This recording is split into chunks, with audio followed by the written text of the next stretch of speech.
నిజంగా కూడా మొత్తం కాంక్రీట్ వ్యవస్థ అయిపోయింది, ఎక్కడ కూడా నీళ్లు కూడా నిలిచే పరిస్థితి లేదు, భూగర్భ జలాలు అడుగంటిపోతున్నాయి అనేది కాన్సెప్ట్ కావచ్చు, కాదంటలేదు. కానీ దాన్ని ఏం చేయాలో ఆ రూట్ లో సర్వే చేసుకోవాలి. ఆల్ ఆఫ్ సడన్ అన్న కులగొట్టిన ఇబ్బంది లేదు, కులగొడతామే, అది అక్రమం కాబట్టి కులగొట్టచ్చు. కానీ అక్రమంగా నిర్మాణం చేసిన ప్రభుత్వాలు, ఆ పర్మిషన్ ఇచ్చినోడు, అక్రమంగా కట్టిన బిల్డర్ గాడు, వీళ్ళంతా లంగరు, వీళ్ళు దొంగలు. మరి వాళ్ళకి ఏం శిక్ష ఇస్తున్నారు? వాళ్ళకేం లేదు. అరే అప్పు చేసి నా పిల్లలు బాగుంటారని కొనుక్కున్నటువంటి అమాయకమైనటువంటి ప్రజలు వాళ్ళని యాగం చేసి రోడ్డు మీద కిరిస్తే ఏంది పరిస్థితి? ఏడుకోవాలని. అవునా కదా? ప్రజల జీవితం బాగుపరిచేది ప్రభుత్వం అవుతుంది, కానీ వాళ్ళ జీవితాన్ని భంగపరిచి వాళ్ళకి సావులకు దగ్గర చేసే ప్రభుత్వం ఎందుకు అవుతుంది? అది మారణ హోమం సృష్టిస్తున్నారు. హైడ్రా అనొద్దు, దాన్ని మరణ హోమం అనొచ్చు. బతుకుండగానే చితి పెడతారు. ఎంత ఘోరం అన్నది. రేవంత్ రెడ్డి అనేట ఆయన కోసం ఏమైనా చేయగలుగుతాడు. అంతేనా? ఏమైనా చేయగలుగుతారు. వాళ్ళు చెప్పిన మాటలన్నీ కళ్ళబడి. గతంలో ఎమ్మెల్యే ఉన్నటువంటి సీతక్క నిత్యం ఏనో తన సోషల్ మీడియాలో వినబడేది, కనబడేది. అధికారంలో లేనప్పుడు బట్టి విక్రమార్క పాదయాత్ర చేసో, అది చేసో, ఇది చేసో, ఏదో దాని మీద మొత్తం మీద ఏనో తన కనబడేది. సోషల్ మీడియాలో ఉండేటోడు మొత్తం మీద కనబడేటోడు. ఆయన ఎవరు పొంగులేటి వైఎస్ఆర్సీపీ అనో లేకపోతే అక్కడిక్కడ ఎన్నో తన కనబడేది.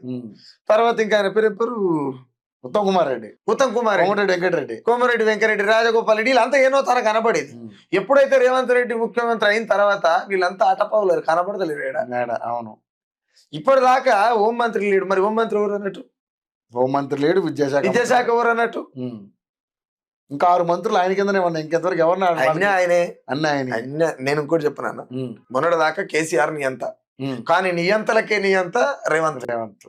నియంత్రకే రేవంత్ అంతే. ఇంకా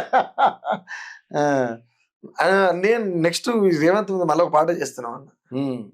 నియంతలకే నియంత రేవంతు, అరే నియంతలకే నియంత రేవంతు, ఇక ప్రజలు చూస్తారయ్యా నీ కాంగ్రెస్ వంతు.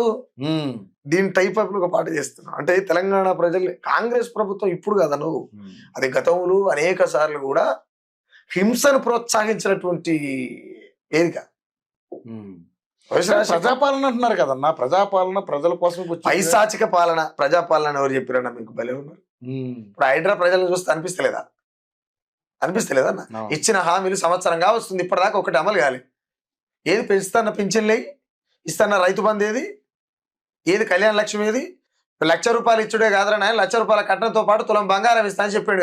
ఇలా పుట్టినరోజు చేసుకుంటున్నట్టు మరి ఏ ఆడబిడ్డకు తులం బంగారం ఇచ్చి పుట్టినరోజు చేసుకుంటాడు అయ్యారు అంచెప్పుడు? దీనికి బుద్ధి లేకపోతే దేనికన్నా దానికి బుద్ధి ఉండాలి కదా. నాలిక ఇది తాటిమట్ట కాదు. ఎట్లా మాట్లాడతారు హామీలు ప్రజలు కూడా. నేను అందుకే చెప్పిన కదా, రెండే. కేసీఆర్ కావచ్చు, రేవంత్ కావచ్చు, రెండే. పెద్దగా మార్పు ఏం లేదు. కాబట్టి 2 కాళ్ళకు కళ్యాలు వేసేటువంటి ఆ బల్యం ఊరికాడు ఉందంటే ప్రజల కాడనే ఉంది. మీరు ఆ బల్యాన్ని తాకట్టు పెట్టే ప్రయత్నం చేయాలి. దండం పెడతారు. ఈ ఏదో వాళ్ళు ఇచ్చే ఈ పథకాలకు దీనికో అటువంటి చేయి చాపనన్ని రోజులు నీ చెయ్యి ఇట్లనే ఉంటుంది, అలానే ఉంటుంది. ఇది ఇట్లా పట్టనన్ని రోజులు ఇట్లా చాలా తేడా. అంతే కదా. ఇట్లా పట్టనన్ని రోజులు నువ్వు ఇట్లుండొచ్చు. ఇట్లా పట్టినవనికి ఇంకా నీ పని ఇదే ఎప్పుడు. కరెక్ట్. కాబట్టి ప్రజల్ని రియలైజ్ కావాలి. ఆ రియలైజ్ అయ్యే పని మీరు వేరే చూపిస్తారు. ఓకే. నేను ఇప్పుడు నాకేదో అవసరం అని కాదు కదా, నా ఇంట్లోకి ఏదో నీకు వచ్చిన చేతి కూడా ఏం లేదు కదా. ఇప్పుడు నాకు ప్రతి ఒక్కడు అంటే వాడిని ఏదో చేయాలి అట్లా ఆ టైప్ ఉంటున్నాను. నేను ఏమంటే నేను ఇప్పుడు కొంతమందికి అరే వీడేంద్రా అని అటువంటి వాళ్ళు నన్ను శత్రువుగా చేసుకునేటువంటి ప్రయత్నంగా ఉన్న తప్ప